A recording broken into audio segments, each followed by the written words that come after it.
alhamdulillah dengan diadakannya track day, mobil, motor, kemudian hari ini Seleko Marathon itu merupakan bagian dari persiapan kami ya. Dengan diadakannya event ini kita menghidupkan alat timing system, menghidupkan digital flag yang kurang baik kita perbaiki. Kemudian yang non teknisnya itu membangun pedok segala, gambarnya kita sudah kirimkan ke Dorna. Dorna sedang mereview karena itu kan harus dengan persetujuan dari Dorna. Kita lakukan ini supaya apa? Supaya kawasan ekonomi Mandalika ini punya keunikan, yaitu menjadi kawasan entertainment dan sport. Nah, kemarin di Bali kita sudah ada kawasan kesehatan Sanur. Ya, nah kita nggak boleh sama, harus komplementari antara Bali dan juga Lombok, khususnya Mandalika. Jadi masing-masing punya kekuatan sendiri yang saling mendukung. Nah, untuk MotoGP sendiri kelas VIP Premier itu di angka 20 juta, sedangkan untuk yang paling rendahnya sendiri di 250.000. Ini kalau di ARRC rencananya sekitaran 5.000 sampai 6.000, karena ini kan baru pertama kali kan. Sedangkan kalau untuk di GP sendiri itu di angka 80 ribuan. Yang penting bukan kaminya, tapi MotoGP dan Road Race Asian Road Race Racing gitu. Jadi untuk membentuk tadi seperti Pak Menteri sudah katakan, untuk membentuk sebuah ekosistem sport tourism di Mandalika.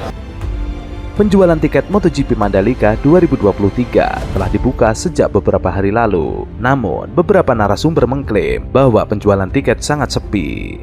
Panitia mengaku saat ini tiket balap motor dunia di sirkuit Mandalika tersebut telah terjual sebanyak 80%. Kepala Dinas Pariwisata NTB, Jamaluddin Maladi menyebut, tiket MotoGP Mandalika 2023 sebagian besar diborong oleh para pembalap MotoGP 2023. Mereka membeli tiket kelas premium Grandstand A serta B. Tiket itu disebut-sebut nantinya akan diberikan kepada para penggemar mereka. Buat tiket premium Grandstand A dan B yang ada di depan garis start sudah diborong para pembalap MotoGP untuk diberikan kepada pendukung mereka. Memang penjualan tiket MotoGP pada tahun 2022 banyak mendapatkan kritikan dari masyarakat karena mewajibkan ASN dan santri untuk ikut dalam pagelaran MotoGP. Bahkan beberapa sumber menyebutkan para relawan Jokowi diberikan tiket gratis. Hal itu yang membuat pagelaran MotoGP akhirnya rugi. Hal itu sama dengan yang terjadi dengan Formula E. MotoGP ini dibiayai oleh BUMD. EPRIK ya, oleh BUMD Jakarta. MotoGP oleh APBN, oleh BUMN. Dua-duanya itu adalah olahraga mesin lah gitu ya. Motor dan mobil. Saya ya kebetulan ketua tim yang menghitung dua event itu. Kami peneliti dari Indef itu meneliti dua-duanya event. Karena ini luar biasa kontraknya. Mandalika dan Formula E. Yes. Luar biasa. Ya. Ini diminta khusus atau memang inisiatif dari Indef? Kami pertama untuk MotoGP diminta oleh Kementerian Ekonomi Kreatif. Oke. Yang MotoGP diminta oleh Jack Pro. Yang Formula E? Yang Formula E. Oh, oke. Jadi dua-duanya kami hitung, metodologinya ini sama. Ini untung ruginya nih ya? Ya, untung ruginya. Metode yang kami gunakan dalam ekonomi ada namanya model keseimbangan umum.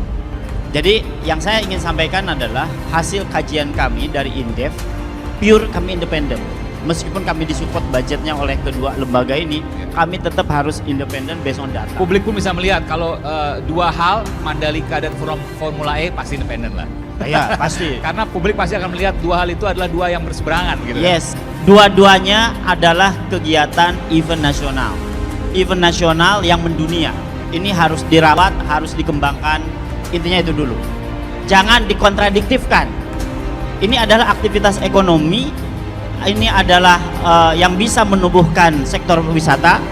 Yang mestinya kita mendorong ini. Kami menghitung dua-duanya. Kami hitung dampak langsung ekonominya dan dampak tidak langsungnya. Diketahui penjualan tiket MotoGP baru mencapai 21.000 lembar. Padahal pihaknya telah menyediakan tiket sebanyak 63.000 untuk mengakomodir pecinta balapan berkelas dunia tersebut. Per 20 Februari 2022, sebanyak 21.530 tiket.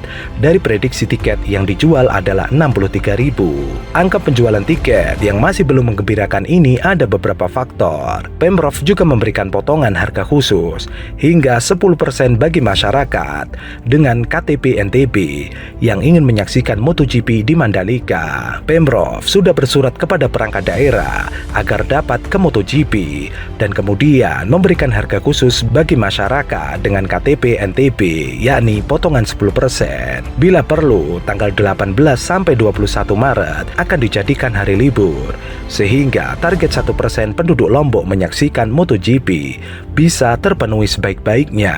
Strategi penjualan tiket melalui pegawai instansi pemerintah di daerah dapat meningkatkan jumlah penjualan tiket hingga hari penyelenggaraan, yakni 18 sampai 20 Maret 2022. Dorong lebih banyak event berkelas dunia dan internasional. Jadi kita ingin bahwa event-event ini akan menarik kunjungan wisatawan yang lebih banyak ke destinasi-destinasi seperti Mandalika dan lain sebagainya. Nah, berkaitan dengan penyelenggaraan itu business to business.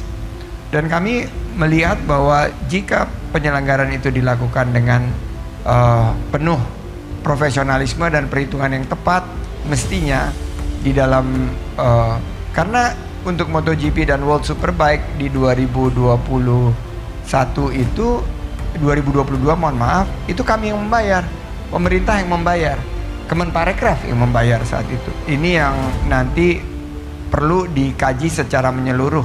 Dengan adanya event lebih banyak di Mandalika, kita harapkan justru Mandalika semakin tumbuh dan berkembang. Dan saya juga mendorong gitu, kita jangan hanya bergantung kepada IP luar negeri.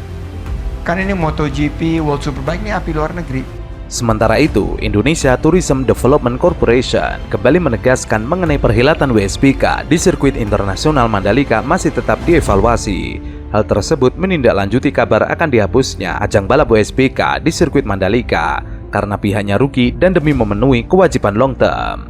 Kalau bicara soal WSBK, sesuai yang disampaikan oleh Menteri Erick Thohir, semua masih dalam proses evaluasi. Ini bicara bisnis to bisnis, artinya ada untung rugi. Jadi sama-sama harus mengevaluasi. Situasi ini tetap memberikan dampak bukan hanya untuk Mandalika, tetapi juga bagi Indonesia. Kalau ditanya akan dibatalkan atau tidak, dirinya mengikuti tegak lurus apa yang disampaikan oleh Menteri Erick Thohir. Bukan hanya WSBK, semua dievaluasi. MotoGP lalu balapan Porsche yang juga dievaluasi. Troy menyebut selain gelaran WSBK, pihaknya juga akan memikirkan aktivitas lain yang bisa dihadirkan ke sirkuit Mandalika. Proses evaluasi gelaran WSBK di Mandalika tidak hanya sehari dua hari, tetapi juga panjang. Jadi harus lihat dari segi teknis marketing promosinya, lalu multiplier efeknya seperti apa. Sebab BUMN tidak boleh rugi, namun juga memberikan dampak. Ini penugasan, tetapi harus dihitung untung dan ruginya.